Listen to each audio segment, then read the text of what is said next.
All right. Amen. So what we are looking at is staying healthy for the glory of God. It is in the Bible that we find the text that tell us, therefore, whatsoever you eat or whatsoever you drink, whatsoever you do, that we should do all to the glory of God. All right. So our main aim, and even the devotional and the many comments that we have been having, if you notice, all of them is actually tying back with this. If we are going to be worshiping the Lord in spirit and in truth, then this is the basis for it. Whatever we eat, whatever we drink, whatever we do, anything at all that we do, it must be done to the honor and glory of God. My screen not moving. My screen is not moving. All right. So we will be looking at some of the main thing that the Lord is asking us that we should be taking care of. All right, here we go. All right, take care of yourself. Now, it is in Romans 12, verse 1 that we are admonished. I beseech you, therefore, brethren, by the mercies of God. Every time I read this Bible verse, you can hear the pleading that is coming from Paul. I beseech you, therefore, brethren, by the mercies of God, that you present your bodies as a living sacrifice. It must be holy and it must be acceptable unto God, which is our reasonable service. In other words, he's not asking any impossible task of us. It is our reasonable service and it must be acceptable to God. Can you just mute the mics for me, please? I'm getting a feedback. Now, as I read this verse, and something came to my mind. Well, it came to my mind this morning as I was studying the Bible. I was looking at Second Chronicles, and I was in chapter 16 to 20. That's where I spent the morning. All right, and one of the main thing that appealed to me, it was looking at Solomon building the temple for the worship of God, and when you look at the things that he used, how much gold and silver and brass, and it showed the details and techniques that went into building that temple, and he was doing it with all his heart. Everything was done with such precision. Everything was in order. There was nothing that was spared. And what he was doing, he was building a temple for God. And in that temple, the sacrifices were done and everything. When the temple was finished, the Lord rained fire on the sacrifice to show his acceptance of the dedication of the temple. And as I thought of that this morning, I thought of our bodies. He said that our bodies are his temple. This is where he wants to live. This is where he wants to live, right? And if he wants to live in us, just like that temple of old, where such precision and such care and dedication and nothing was spared. The best of everything was given for the construction of that temple. And I think it is the same thing that God expects of us, that we are going to give ourselves wholeheartedly to him in such a way that his name can be glorified. All right, so this is what this verse is talking about. All right. All right, this part said, does God really care about our health? We look at Matthew 4, verse 33. And it said that Jesus went about all Galilee, teaching in their synagogues and preaching the gospel of the kingdom and healing all manner of sicknesses and all manner of diseases among the people. So that was his word. He was preaching and he was healing. He's very much into health. That is our God. He's very much into health. So he went around preaching and healing. All right. If we look at 1 Corinthians 6:19 to 20, said that your body is the temple of the Holy Ghost. Therefore, glorify God in your body. Do you know that even as you eat, whatever is in your plate, that it ought to be glorifying God? Whatever is in your plate, when you take up a bowl, when you prepare your meal, is it to suit yourself? Remember, we just look at the devotional that said that We have to give all to God. Everything that we do must be given completely to Him. So when you eat, it's not for you to just eat, take up food and eat. It is for you to put something into your body that is going to be glorifying God. All right. So it said, your body is a temple of the Holy Ghost. Therefore, glorify God in your body. 1 Corinthians 10:31. This is a text that tells us that whether therefore you eat or drink or whatsoever ye do, that we should do all to the glory of God. All right. So you look at it, you see the Bible verse, it tend to be pushing us or showing us or leading us to that place where everything within us must be done to God's honor and glory. All right. So this is something that we ought to be thinking of at all times. Okay. My screen is not moving. Okay. No. So right. So this is next. All right. Yeah.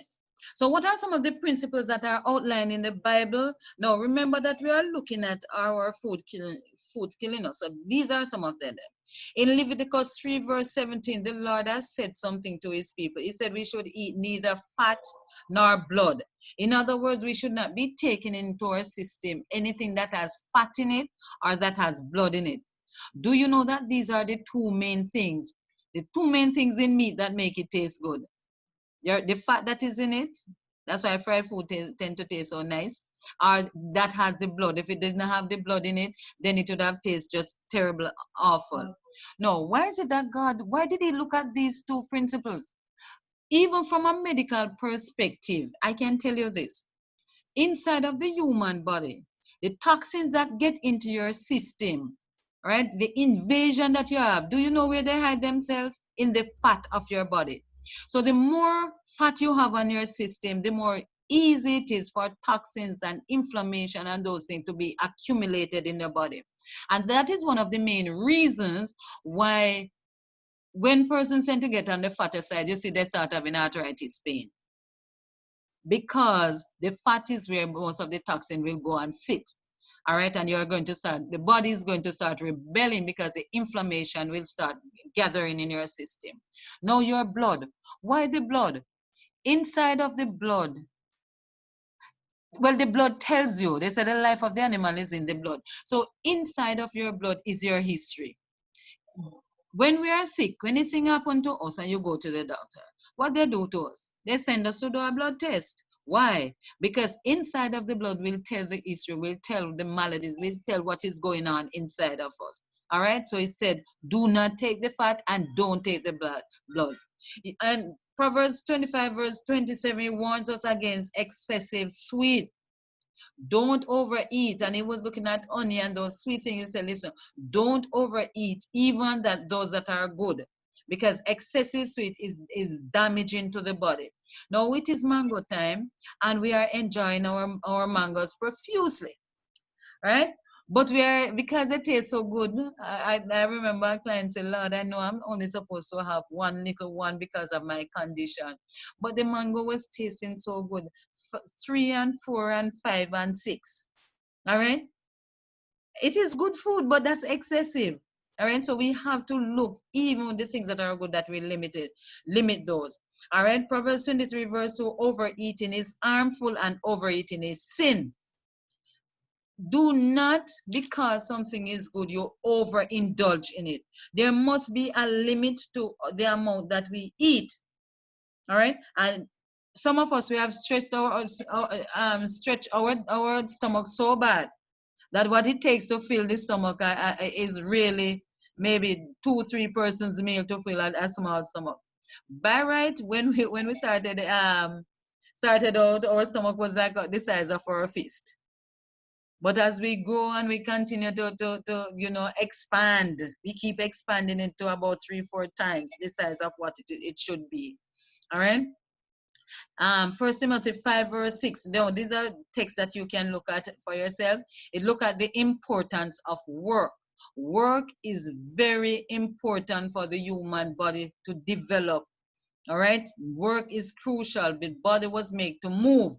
All right. Proverbs 15 verse 17 talk about hatred and bitterness, that these will destroy health.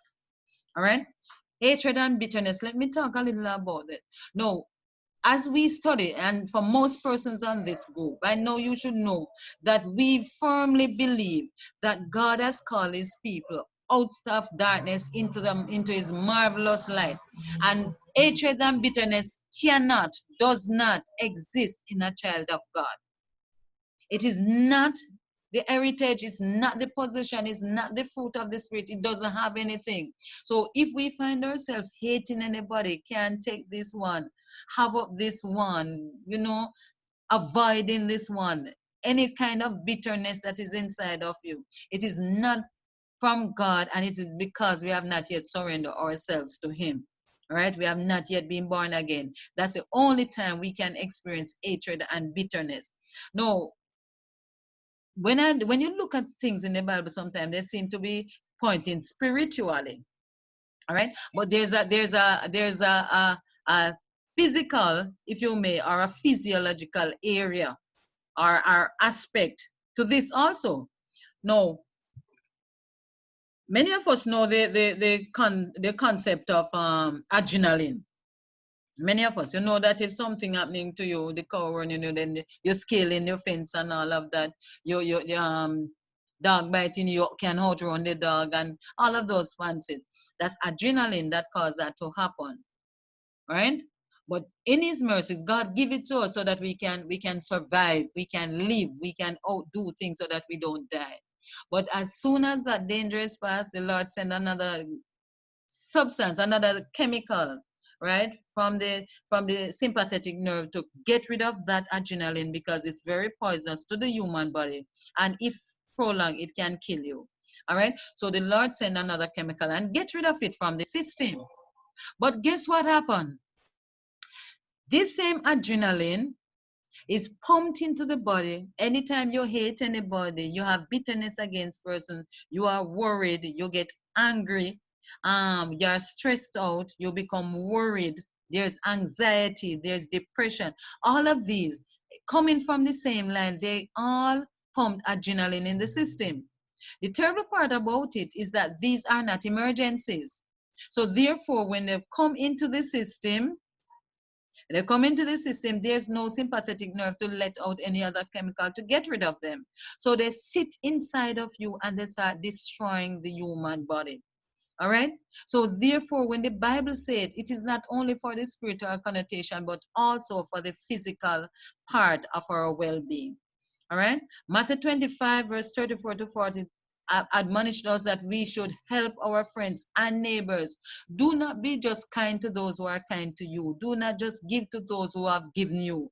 Do not only look out for those who look nice, but others who are not nice to you, or who are unfriendly, or those who seek your harm more than good.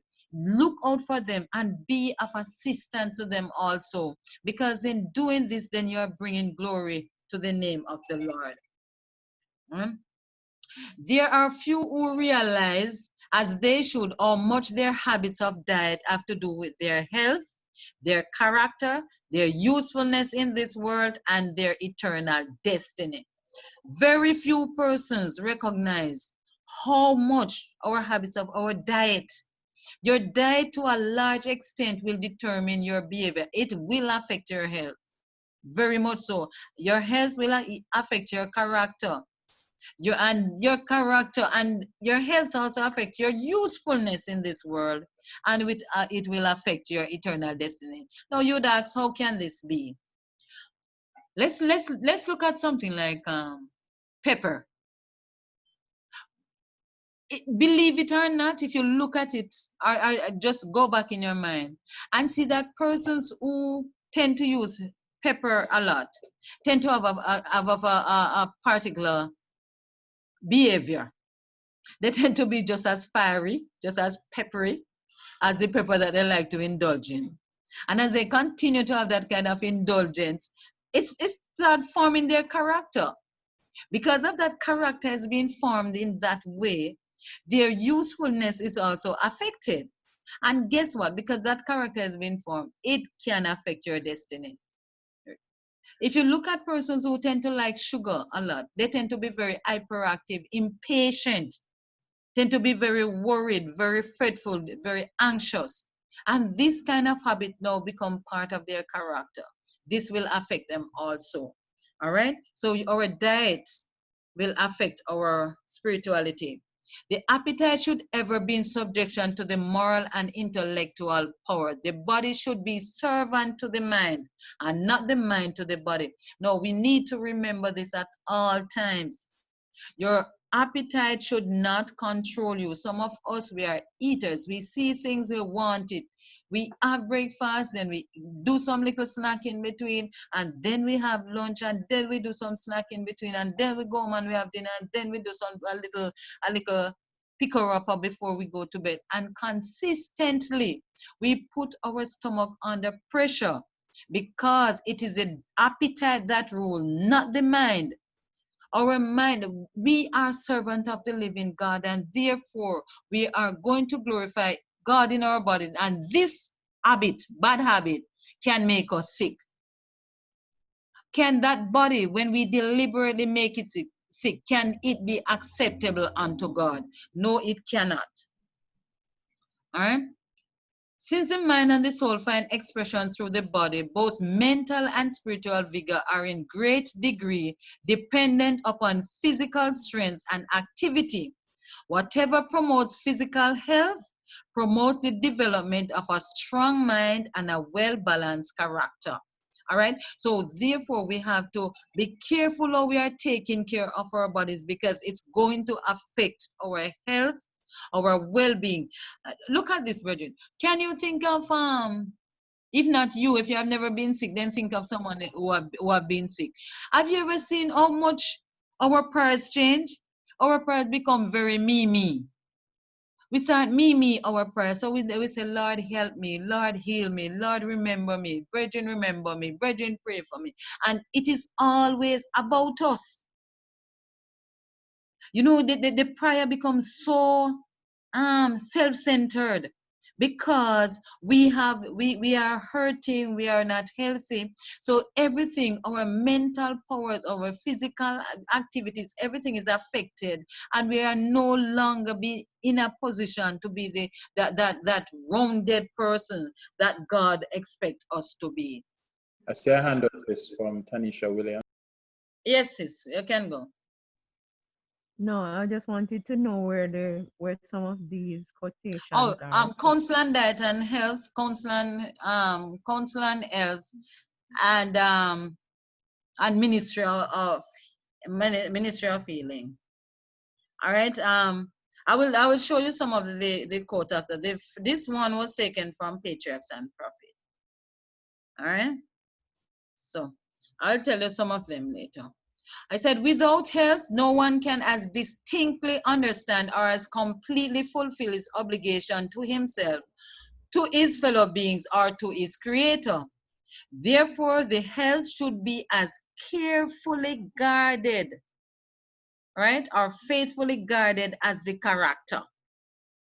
Can you believe that? You don't want your character to be tainted. You don't want you don't want to be outside of Christ spiritually. You want to ensure that you're walking in the ways of righteousness. But your health is also spiritual. And therefore, our health should be faithfully guarded as our character.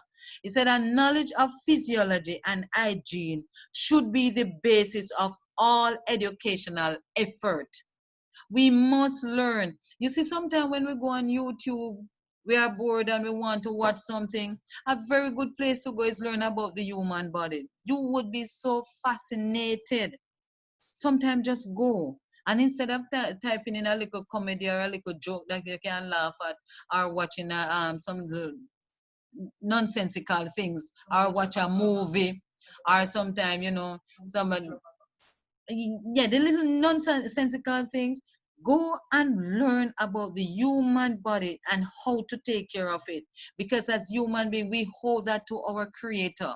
He has made us.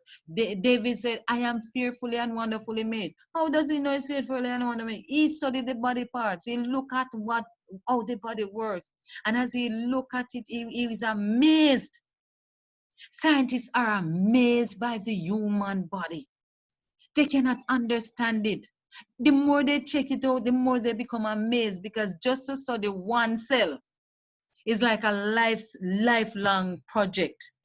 When they look at the brain, they cannot understand the brain. When they look at the heart, we read so much about the heart. But when they look in the heart, all that is happening in the heart is blood pumping there and going there and filtering all of that. But yet the Lord talk about the heart as if you're supposed to say a little citadel there. Of course, it's talking about the mind. But when they look at the mind, all they are seeing is blood vessels and tissues and neurons and all those kind of things. That is all that they are seeing. But yet the Lord built something inside of that mind that cannot be measured or seen. So it is such a fascination that we should become acquainted with this wonderful organism that is our body. All right, how do we eat? What should we do? Now, these are some of the principles that we can employ to ensure that we keep ourselves healthy and that we are not dying by the food we eat. Eat at the same time every day at regular intervals. Eat at the same time every day at regular intervals, meaning have a set meal time. Have set meal time. Know when you're having your breakfast. It is your divine appointment. Have your breakfast at this every day. If you can't get to eat it within that time, then leave it alone until your next meal.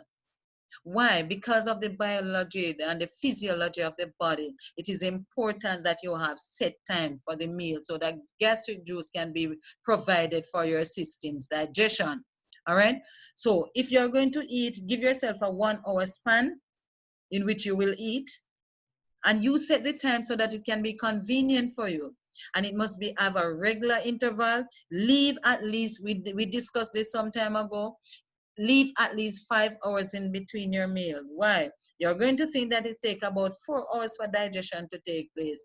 Give it at least an hour rest. So in the spirit of prophecy, we are told, constant diet and food, it said, leave 5 or 6 hours in between your meal. All right? Eat your largest meal in the morning, like a king in the morning, prince in the afternoon, and a pauper in the evening. If you eat in the evening any at all, because we are told that if you will give it a trial, you'll find that 2 meals are better than 3. And I can tell you, 2 meals are really better than 3. Most of my clients, or our clients that come to us, we put them on 2 meals, and their results are rapid ones, because less time is spent with gastric juice in this system, hydrochloric acid being formed, and also energy being lost in digestion. So they are more energetic because less oxygen is used up. All right. Eat nothing between your meals. Yesterday I have a consultation, and a young lady, she said, no, I keep my time, I have breakfast at 6 to 6:30, and I have lunch at 10 to 11, and I don't eat again, and I have my dinner at 5 o'clock when I go home. I said, okay, sounds good.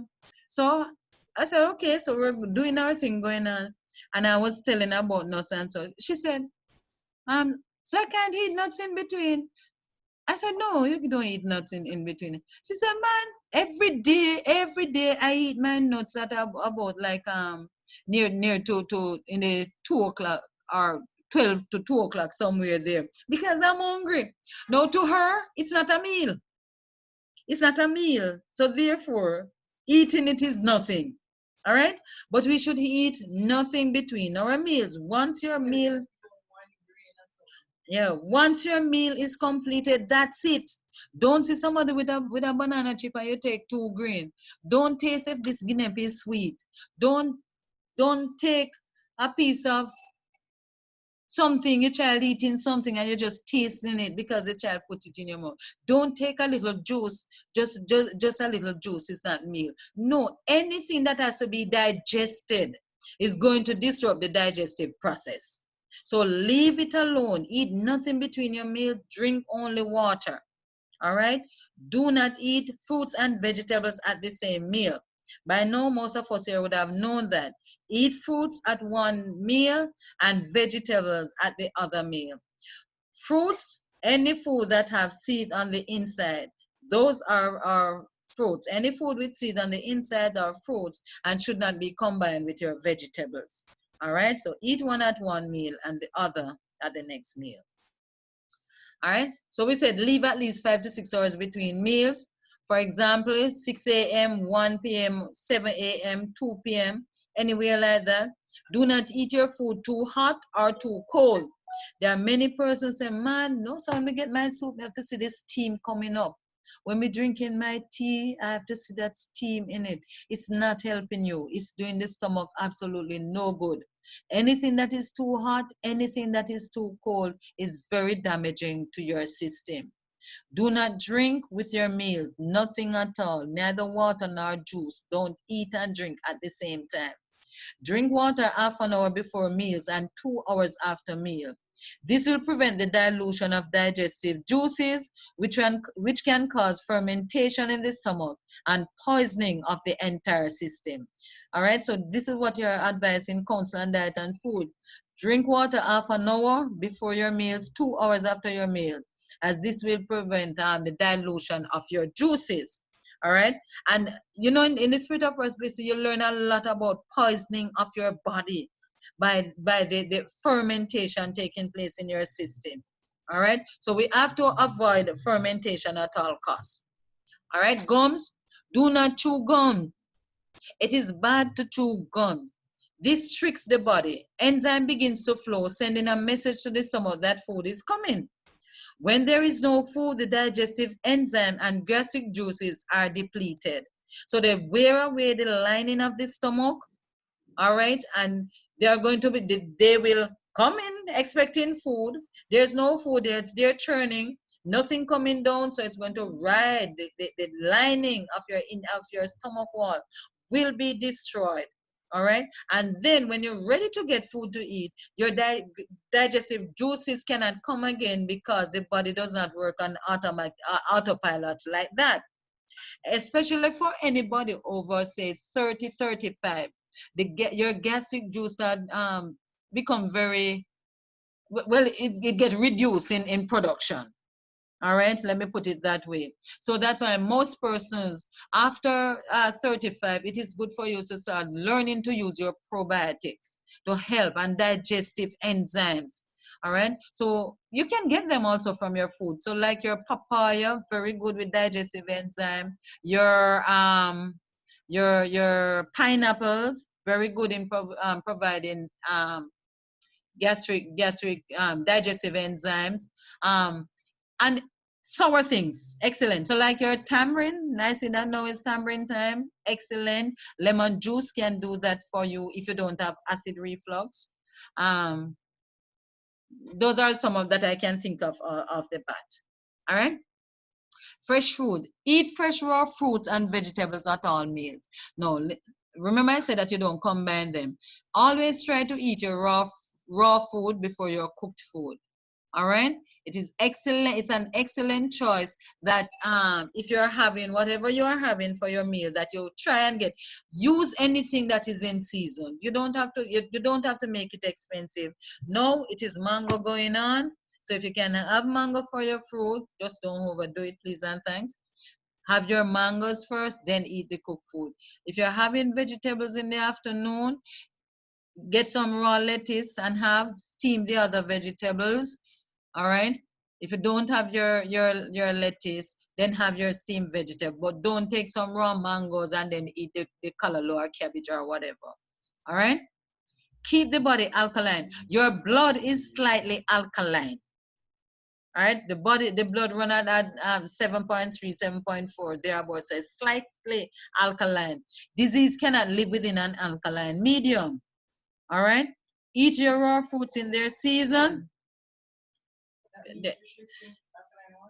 The question is being asked, should we drink alkaline water? The answer is no. Alkaline, the body itself is the one use the food to make it either alkaline or acidic.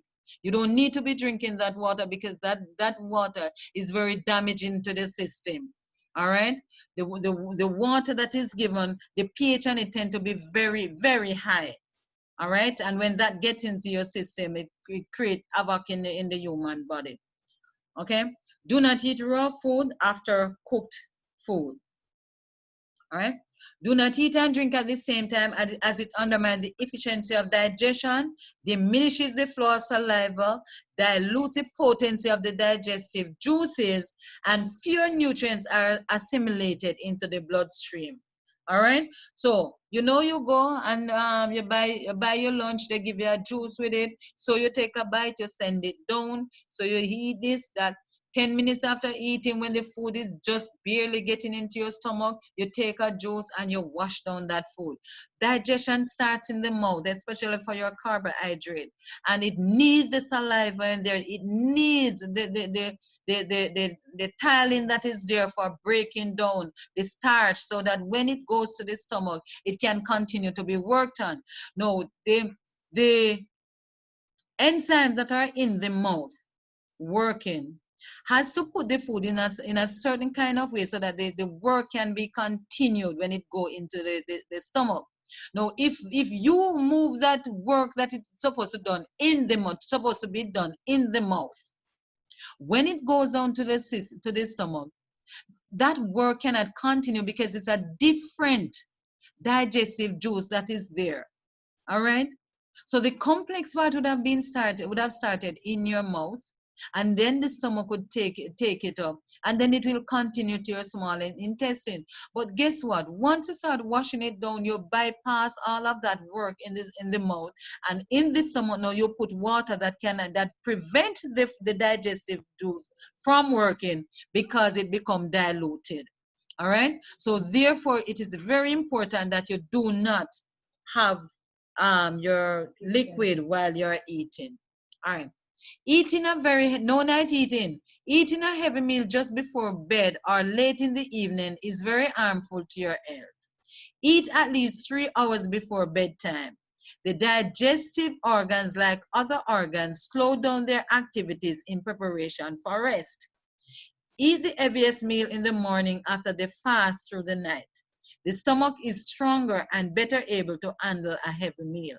All right. So the digestive organs, we are told in Counsel on Diet and Food, it said, give the stomach, special attention should be given to the stomach. The stomach, like other organ, needs some peace, some quiet, and rest. Give this much used and abused organ some peace, some quiet, and some rest. All right. So it too needs this time to go rest. When you go with a full stomach, when you eat something, and listen, it doesn't have to be anything great. Some person like to eat nuts in the evening. Nuts are very hard to digest, because they're very high in protein and they are high in fat. So you cannot be eating nuts at 6:30 in the evening, because it's going to take a long time in your system to digest. As a matter of fact, you don't even eat vegetables at that time of the evening, because vegetables are harder to digest than fruit. So your evening meal could consist of something like fruits. It can be like broth. It can be herbal teas.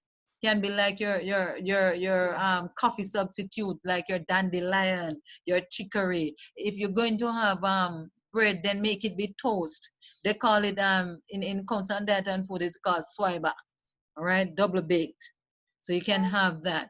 Okay, and you have maybe a fruit with that. But the diet must be very simple in the evening. All right. Somebody is asking, what about shakes? Do not have shakes in the evening, because it's a lot of fat and it's high protein, because you use their seeds and your nuts and those in there. You can do a smoothie. That's different, because in smoothie is just the food that you'll be blending. All right. Do not eat greasy, fried, or oily foods. These items are difficult to digest, and many times they are carcinogenic, meaning that they will cause cancer. Frying creates a chemical change in food, which is unhealthy for human consumption. Avoid food roasted in oil, grilled with charcoal, all right, jerked, all right, any kind of this. Like some person like them jump on chicken, love to buy the jerk chicken, and they do things with the smoking thing on it and all of that. No, those are unhealthy for us. All right. Spicy food should not be eaten as they destroy the delicate lining of the stomach. I know many Adventists who love pepper. They love to eat pepper. All right. So it is not good for your stomach. Avoid the use of black pepper, white pepper, mustard, MSG, vinegar. All of these, they are very damaging for your stomach. And I know someone is going to ask me, what about cayenne? Cayenne is very good because it's a medicine. But for most persons, you don't use it as a medicine. You just use it because you stop using the hot pepper. So now you use that one. But cayenne is a medicine. It's actually very good for strengthening the heart muscles. It can be very helpful for your circulation. It helps to bring up your blood pressure if it is too low. It has many uses. All right, that we can't really get in it, but it should be used medicinally. So therefore, you don't cook with your cayenne. Once it is cooked with, then it become an irritant to the system. All right, cayenne is normally used as is. All right, sweet treats.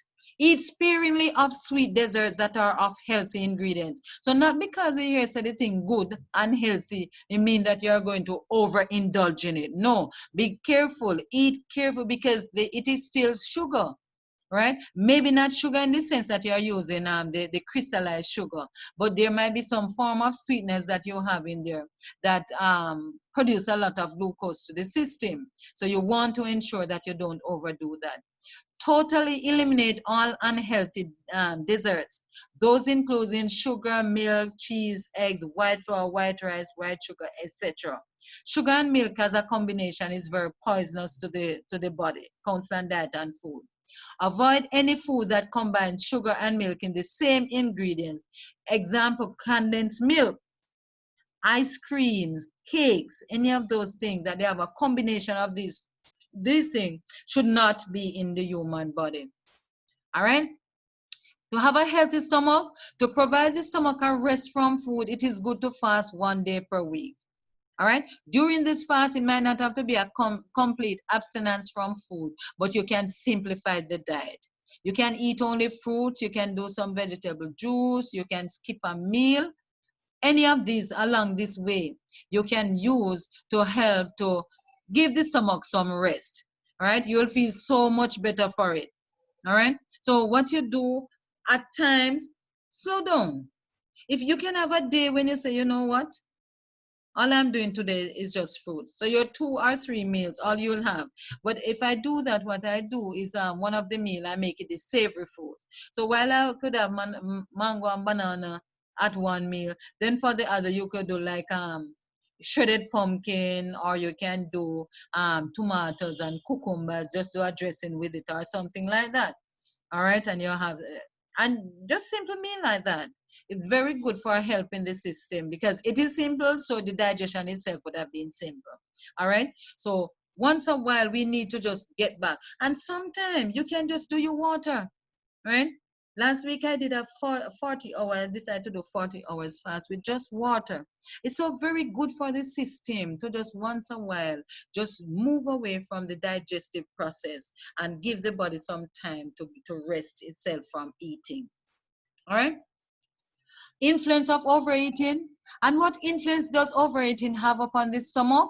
It becomes debilitated. The digestive organs are weakened, and disease with all its strain of evils is brought on as a result. If persons were diseased before, they thus increase the difficulties upon them and lessen their vitality every day they live. They call their vital powers into unnecessary action to take care of the food that they place in their stomach. What a terrible condition is this to be in. So sometimes, sometimes you might go someplace and the food is there and you just, because you are getting it, and most times it's because you're not paying for it. Most times we're not paying for the things. We tend to eat a lot more than if we are buying it. So you go someplace and there's a lot of food, and we just pig out and eat and fill our system. I have news for us. Remember this. Food is very ungrateful. Food is ungrateful. You will fill your body with all that you want this moment. And within an hour, 2, 3, You feel so sick for overeating, or if not, you get so hungry you come like you have never eaten anything. All right, and within a few hours, guess where you're heading for? The toilet.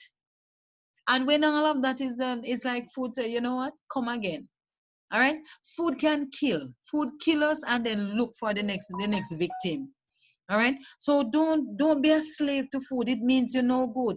When God give man food, he also give man temperance. And if the world made new, we are told that there's a tree of life that bear 12 manner of fruit. And guess what? Each month is only one you're eating. Only one kind. Why not start practicing controlling the stomach from now? Don't think that when I go to heaven, the Lord not coming to change your mind, He's coming to change your body.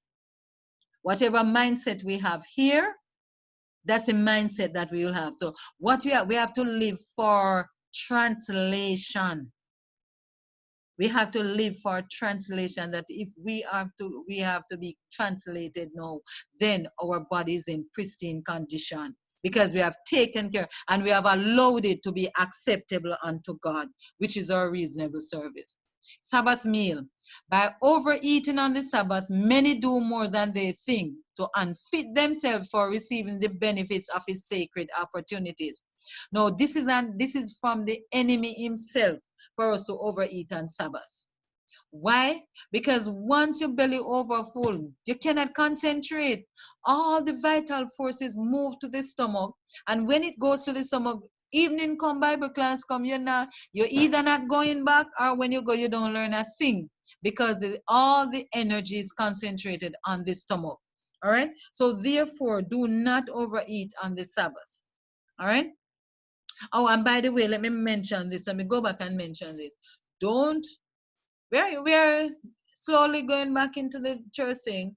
We are going to be meeting again soon, or someday to come. But by then, you'd have learned this principle. So when you go back and then see you with your nice self and say, no, that's okay. So you want an extra point? No. You want some of my lunch? Oh, no, I will eat this. They wonder, I want to her. Oh, you have learned. And you're going to be temperate in all things. The Bible says, he that striveth for the mastery is temperate in all things. Don't take some of Sister Mary lunch, some of Sister Jane lunch, some of that one. No. Eat what is on your plate and be comfortable. Think that you're doing it for the glory of God, because Bible class is coming up and you need to learn. And even when you're home now during this time, don't overdo it on the amount of food that you eat, because we're locked down most time. Most of the thing what we do, we eat a lot. All right, so we are having what Brother Luke would call COVID pounds putting on us right now. All right. Add to these suggestions, all the suggestions that were given, add to these suggestions prayer for understanding of your body and how to keep it in perfect health. Pray for the blessings of the Lord, and His Holy Spirit will teach you all you need to know. So while we pray for other things, friends, let us also pray, asking God to help us to understand this wonderful machinery. We are told in Ministry of Healing, it says that of all machinery that ever exists, none can outdo the human body. Beautiful, wonderfully made. It is made for the glory and the honor of God. And He has set us as stewards. We are stewards of this body. It's not our own. We didn't make it. It belonged to someone else. But He has given us that privilege of caring for it. And you are going to answer back to the owner of the body. What did you do in this body? There are many things that we indulge in and we say, listen, just be moderate. Just be moderate. Moderation is good. No, moderation teaches us that which is harmful, you avoid it. And that which is good, that is the one that you use sparingly. Right? So temperance teaches avoid that which is harmful and use in moderation that which is good. Your body is God's temple. And He said you are to present it to Him as a living sacrifice. It must be holy and it must be acceptable to Him. Some of the things that man made, they are man-made things, and man made them to make money. And in getting your money, He's using these things to kill us. God didn't give us things like ice cream. God did not give us things like sugar. God did not give us things like condensed milk. God did not give us cheese. Of all the food that can ever go in the human system, cheese is one of the worst one. Sugar is bad, terrible. Sugar is a poison. But the cheese, right? Very destructive to the system. So if you know that something is bad and it will destroy the body, right? Some of us, we look at fish and we said, listen, oh, I will eat fish. I don't eat the other thing, but I'll eat fish because Jesus eat fish. What Jesus eat was fish. The thing that we are eating now way past fish. We don't know what they are anymore because human being had gone in and they have contaminated the sea that God had put for the fish to live in. So now every nuclear waste into the sea, they lodge them. Every switch in every place, it empties out into the sea. The pollution of the sea is such that it said that creation groans. So now you're finding that when they catch fish and test them, there are a lot of cancers that are being found in these things. So therefore, the things that we eat, and find healthier alternative and allow the Holy Spirit to guide our minds so that we can become very beautiful, wonderful stewards of God's temple, so that at the end of it we will hear, well done, thou good and faithful servant, enter ye into the joy of my rest. It is my prayer for us that we will learn, we have understood, and that we have something that was presented might stay in our mind, that we can make changes so that we can be reckoned as beautiful stewards of God. May the Lord bless you and keep you, as we say, to God be the glory. Was the information helpful? Was it helpful, Bridget? Any comment? Yes, it was very helpful, sis. Amen. It was very helpful. Very good. It's something that I've started to practice. Amen. Amen. Very, very helpful, Dr. Lemley. Thank you very much. And I think a lot of our problem is consistency. Yes. Like the lady said, something that she has started to practice. I myself, I am aware of a lot of these things. Sometimes it's just laziness. You just can't be bothered. But very, very good information. Thank you so much. Praise the Lord. You know laziness is sin though, right? Definitely. All right. So guess what? You're not, because you're not doing it for yourself. You're doing it for the honor and glory of God. One of the things I can tell you, but for those who know, I'm like a strict vegan, strict lifestyle. I'm a health reformer. So therefore, the things that you do, you have to look at why you do it, and it kind of give you the motivation for doing it. So because you're doing it for the honor and glory of God, whatsoever you do, it must be done for his name, honor and glory. It kind of give you a push, or give you that motivation for wanting to please God. So therefore it make it so much easier.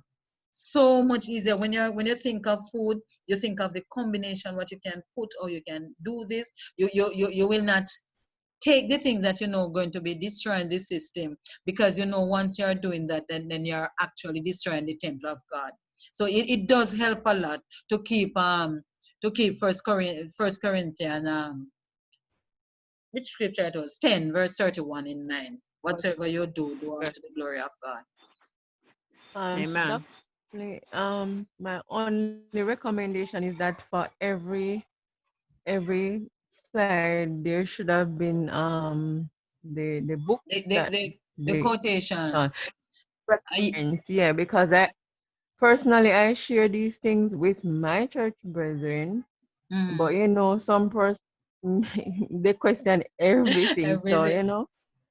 everything they want to know where it come from, why you said this, why you said that.